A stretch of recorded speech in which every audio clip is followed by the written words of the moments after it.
You're listening to The Collected Podcast, bringing you stories that remind us who God is and who we are in Him. The Collected Podcast is a production of Collected Ministries. Follow Collected on social media @Collected Podcast, and be sure to visit thecollectedpodcast.com for show notes and additional content related to today's episode. The Collected Podcast is sponsored in part by Beauty Counter. Use the link in our show notes to shop for all of your clean beauty needs, and 10% of the profits will go directly back to benefiting the podcast. Also, use the code CLEANFORALL20 for 20% off of your first purchase. Welcome to Season 7, Episode 4 of the Collected Podcast. I'm your host, Jess French, and this week I am so excited to bring you a conversation with my new podcaster friend, Caitlan Killian.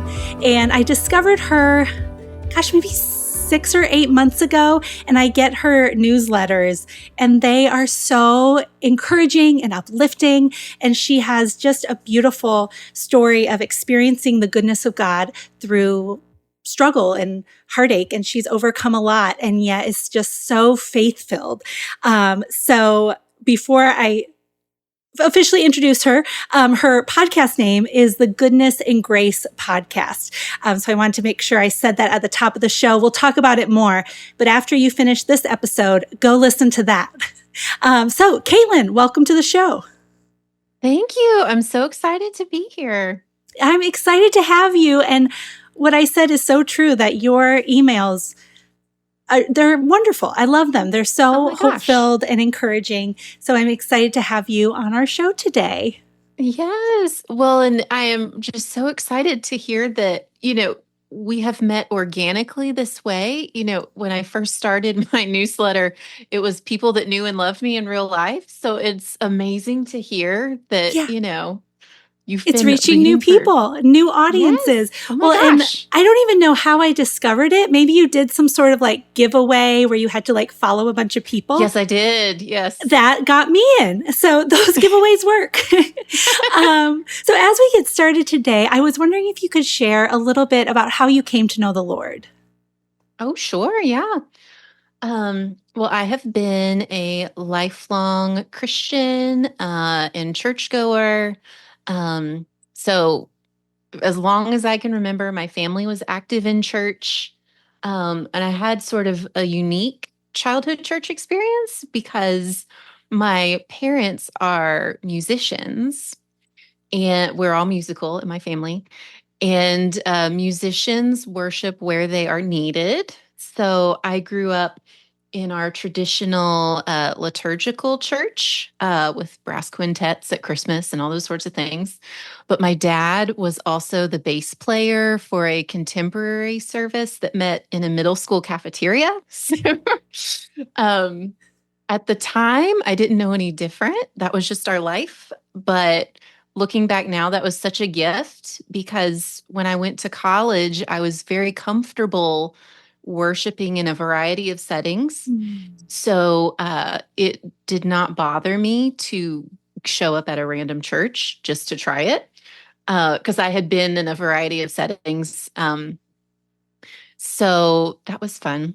Yeah. And when I graduated from college, I ended up getting a job in the same town, which is where I still live today. And I visited my church for 5 or 6 years, because officially joining it seemed like the last step of moving away from home. And so it took me a while to make that leap and really commit.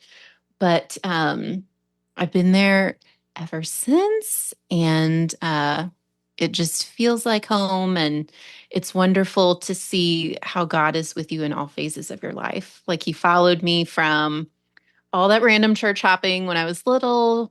He went to college with me and is still with me now. So that's a quick summary. I hope that answers. Okay. Yeah, that's perfect. I love starting with that question, because it's just so beautiful to see the different ways that God meets people in their life and draws them to Him. And, sometimes it's stories like yours of you've never really known a time without Him. So as you continue to grow in your life and grow in your relationship with the Lord, what are some ways that you would say God showed up differently than you expected? I I think, I always knew that God would guide my steps and open doors at different times. Um, but in my life journey, there have been many doors that seemed unexpectedly closed and, walking on detours and things like that. And so those were very surprising to me. But uh, of course, as we know, God meets us there in those settings. Um, in 2019, I was 29 years old and was diagnosed with triple negative breast cancer. And I had reached that magic point in adulthood where everything was lining up, like all your carefully laid plans and things like that. Um, and I was an elementary school teacher, musician, all those things, very busy. And in a matter of months, I had to leave all of that I knew to go into 6 months of chemotherapy. I did surgery and I had 30 rounds of radiation, the typical narrative. But in a short amount of time, I ended up having a brain tumor. And then once we took care of that, we had liver mets. So it was a couple of recurrences, a long, bumpy road. But throughout that journey, he was with me always.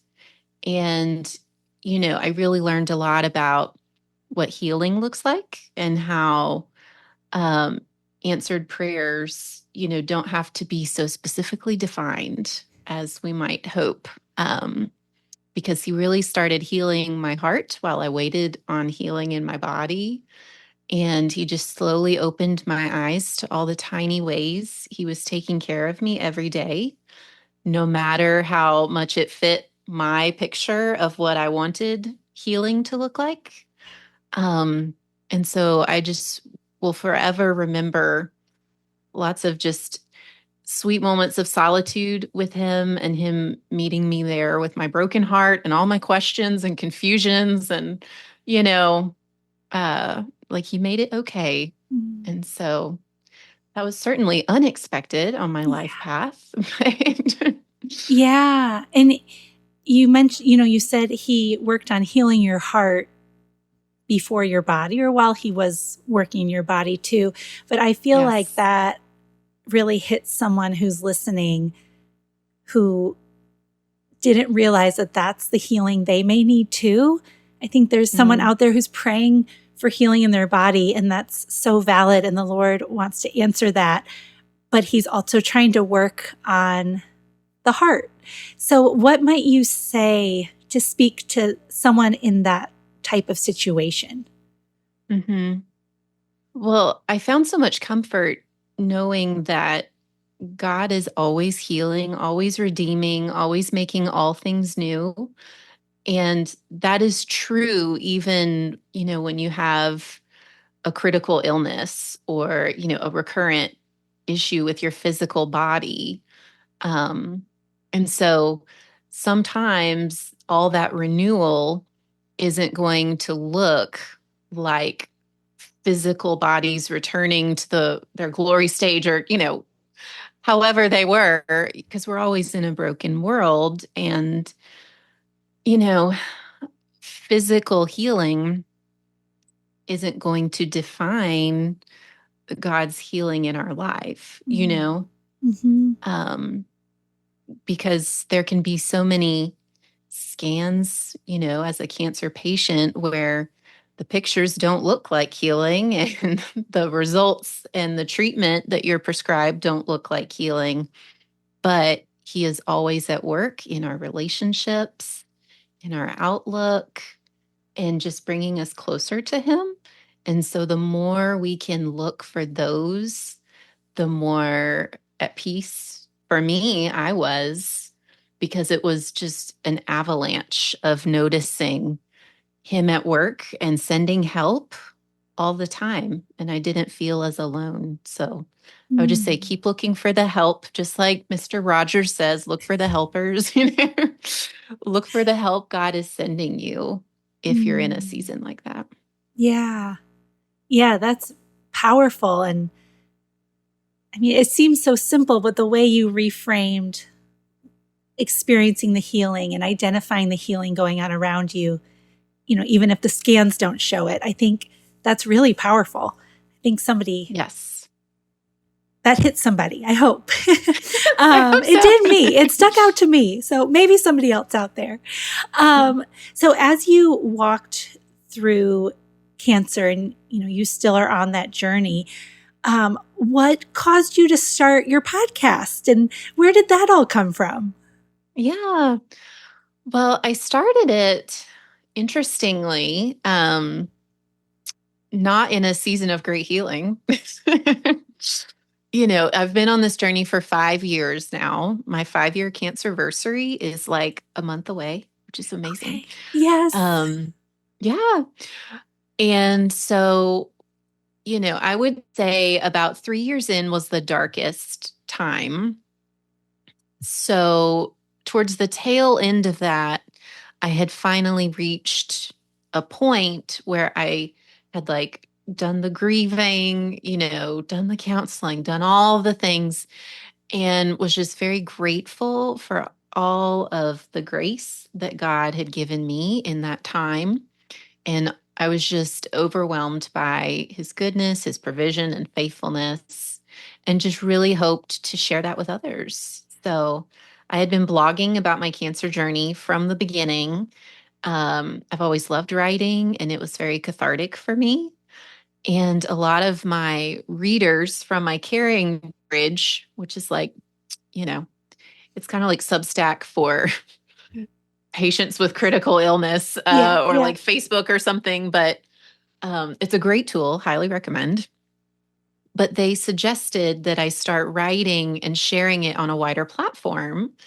And so I knew not everybody would go to the Caring Bridge. So I did a little learning and researching and learned how to launch an email newsletter where I could send encouragement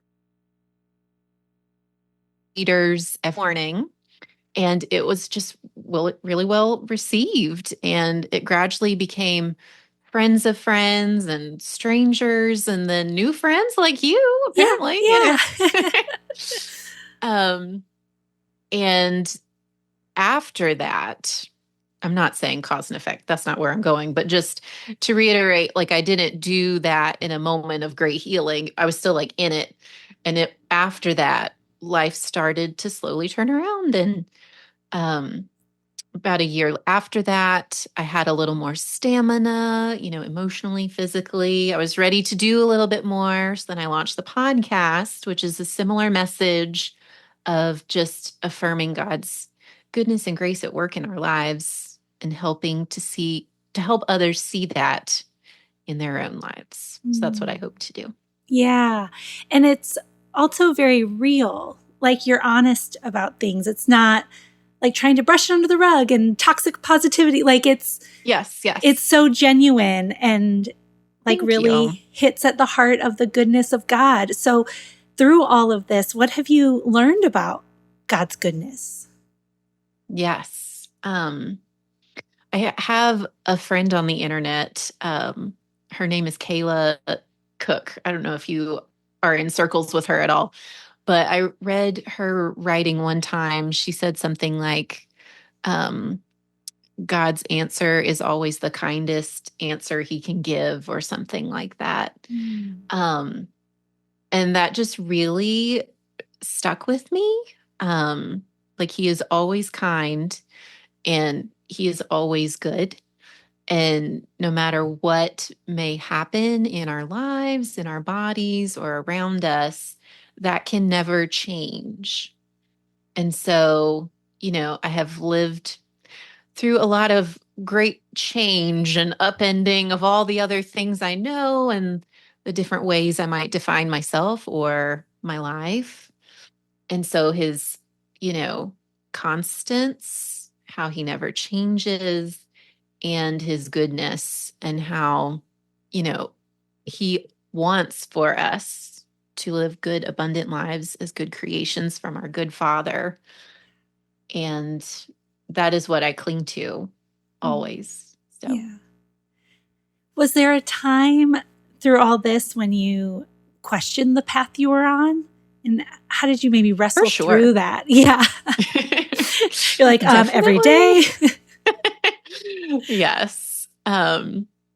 So like I said, on my cancer journey, it's a very long story, but the darkest season for me was about 3 years in, when I had those two recurrences back to back.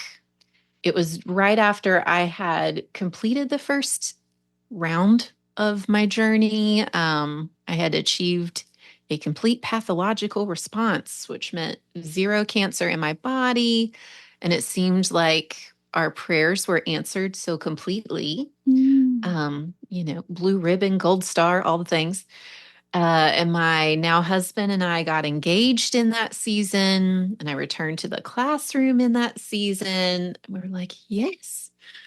And it just didn't last very long. And I remember being very confused as to why that had happened. And I did not understand why this normal, quote, quote, life that I had fought so hard to return to was taken away so quickly. And I have wandered away. Remind me what your question was. Where am I going with this? Yeah, a time you questioned the path you were on and how you wrestled through that. Yeah. Yes. I'm just riveted to the story. I'm like, I don't even remember what question I asked. Just keep talking. Sorry. Okay. Yes. So I did not understand why this was my path, and really had to come to terms with the ways I had defined myself before by things that I enjoyed doing and thought I was good at, and thought those were my giftings, and that was the path God had planned for me.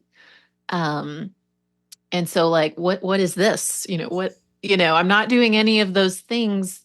What good am I over here? Why are you allowing this to happen? But in that place where I felt very powerless to contribute to the world, I have always been like a doer, he met me there. And I remember realizing that I don't have to contribute that way. All we're ever asked to do is to just be with him. And no matter how, I was feeling physically or emotionally, in a season where that's all I could literally do was just be with him. I think I've referenced it already, but I just have such sweet memories of just being with him. And now I'm in a phase of life where I'm trying to find ways to get back to that, and incorporate that closeness and that quietness in a busier season of life. But I'll never say that I think that was the point of that journey, because I truly believe that, cancer is not from God. I think it's part of a broken world that we live in, as with all other decay and disease and things like that. But I do think that that's just a beautiful example of how his goodness is available to us in even the darkest of places. So by that detour on this journey, I was able to experience a new closeness with him. And so I'm thankful that he was able to bring that out of such a dark place. Yeah. Well, and it sounds like he really showed you your true identity, and that it's not in all these external things or what we can do. It's about who we are in him. So what are some things that you do to remain rooted in that true identity now? Yes. So I had always known who I wanted to be when I grew up, quote, quote. I had always wanted to be a teacher. And so my young adulthood looked exactly the way I wanted it to, exactly like I thought it would. And so I didn't really question my identity much before this cancer adventure. But like I said, when I was kept from things I enjoyed doing and thought I was good at and thought that's what I was called to do, I was like, well, who am I? And so I've had a lot of titles come and go in the past few years, and it can be a little disorienting. And I think all of us try to define ourselves by what we do and how we spend our time. Um, so I realized, that I am first and foremost a child of God, no matter how I'm spending my time every day, no matter what spaces He has placed me in. And it's not based on how much I can do for the world and how I can like contribute in tangible, measurable ways. And even now, as I start to like tiptoe back into real life, I can feel those old temptations and pressures to like achieve and prove and, I love to exceed a rubric. Yes. I have always been that person. You're the star student. Yes. And so when I feel those temptations coming back, because I think it's just, my first reflex, when I'm in settings like that, I just keep having to course correct. And God has been so good to gently nudge me back closer to Him and remembering that just being His is the only definition I need. And so when I'm craving approval from others, I already have approval in Him. And so it's, I wouldn't say a tug of war, but like when you're walking a dog that just keeps tugging a little to the left, and you're like, no, no, no, come back over here. So, yeah. So just going back to Him over and over for daily reminders, because I'm going to need it every day forever. Yeah. Yeah, man, I think what you said, I want to repeat that. I think someone out there needs to hear that again, that you already have the approval you need.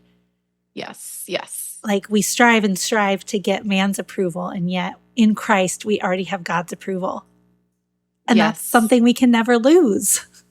Right. And when I notice, if my heart is feeling a little disappointed with like the people around me, or like, man, I worked really hard on this and nobody gave me a sticker today.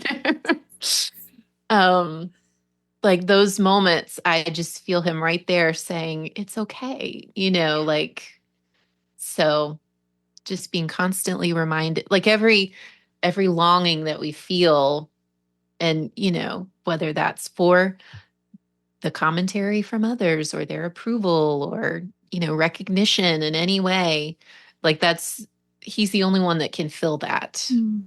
And so every moment He just keeps, and He's right there. And to me, that's Him constantly helping me in those moments. Like when the Holy Spirit just sends you those nudges, like that's just one of the many things that He's constantly doing to bring us closer to Him for the most abundant, full, peaceful life that's possible. Yes, that is so beautiful. And we just need to like breathe in and out His goodness. Stop striving so much. Oh my goodness. You talked about a little bit ago at that 3-year mark where you experienced this new hope, like you were in such a good place, and then it was more short-lived. Before we move on, I wanted to kind of sit in that moment for a minute. And what would you say to someone who is experiencing something similar to encourage them, where they thought everything, they had been praying for and dreaming for was coming true, only to have something take that drastic turn? Do you have like a specific word of encouragement for them? Well, I would love to give them a big hug because that is so heartbreaking and confusing. And I have been there, and I know how that feels. So I would love to hug them and give them a cup of hot tea. But then also just to say that, God is hurting with you. And I never think that God wishes for us to hurt that way. So, if there's anybody around you saying things happen for a reason, I would just, turn the other way because that is not helpful. And, no matter how different life looks or how disappointed we may feel, he is with you and he never leaves. And so his goodness is available to us because he is with us. Mm. And so just cling to that when everything else seems to fall apart, like in the clearing dust of all those transitions, he will remain. And so just lean into that. Mm. I feel like your words there were just a big hug. Oh, It felt yay. very, very comforting. Thank Awesome. you. Thank you for sharing that. That was really Yeah. powerful. It got me very emotional. Oh, gosh. That felt very real. So thank you. Thank you. So kind of shifting gears a little bit, tell me about Still Good Co. This is another project that I know you're working on. Yes, thank you. So I've recently launched as of like a week ago, perhaps. Woohoo! Yeah, so it's brand new, hot off the presses. I have started a fundraiser called Still Good Co. for stage 4 metastatic breast cancer research. Every October, the world is flooded with pink, but first of all, very little of it actually donates to life-saving scientific breakthroughs, which is what all the pink is designed to do. But of the pink that actually contributes to research, less than 5% is reserved for stage 4 research, which is the only kind of breast cancer that people are dying from. When the breast cancer moves into other parts of the body, that is when it starts to affect your functioning and things like that. So, and I am a stage 4 breast cancer thriver. So I understand how many thrivers can feel excluded and ignored during October. So I wanted to help. So Still Good Co. sells products that promote the 3 colors of the metastatic breast cancer ribbon. So it's more than pink, but a lot of people don't know that. It's green, teal, and pink. But there's nothing cute out there that has this ribbon. It doesn't exist. Yeah. Because my friends and family have been looking for years and there's just not a lot out there. So I decided to make some. But Still Good Co. is more than just a t-shirt that looks cute. It's also an affirmation of stage 4 thrivers' worth. So they feel included and seen, not just in October, but in every time. But Still Good Co.'s message, still good even here, reminds all women that we are good creations from a good father, even here. And you can just insert whatever in that blank, whether it is even in cancer, even in divorce, even in disappointment. We are all still good because we are good creations of God. So I just really hope to spread that message while also raising some research funding at the same time. So yeah. Yes. So if you are listening to this, use the link in our show notes and go buy some Still Good Co products so we can support this incredible mission and spread the message as well. Caitlan, we are almost out of time. So I want to end with, what did I miss? What is a final message or word of hope or encouragement that you would like to leave us with today? Well, I remember you asking me to think about a life message. And I remember thinking, whew, that's a big question. We ask easy ones here at Collected. Clearly. But after thinking about it, I was like, it's really just one sentence. So I would love to leave you with that, if that's okay. Yes. So through all I've been through, I have learned that God's goodness and grace are available to us in any moment because He is with us in every moment. And so I hope that people take that away from today and see Him at work in and around them, no matter how dark it seems. Caitlan, thank you so much for being on today. Thank you so much.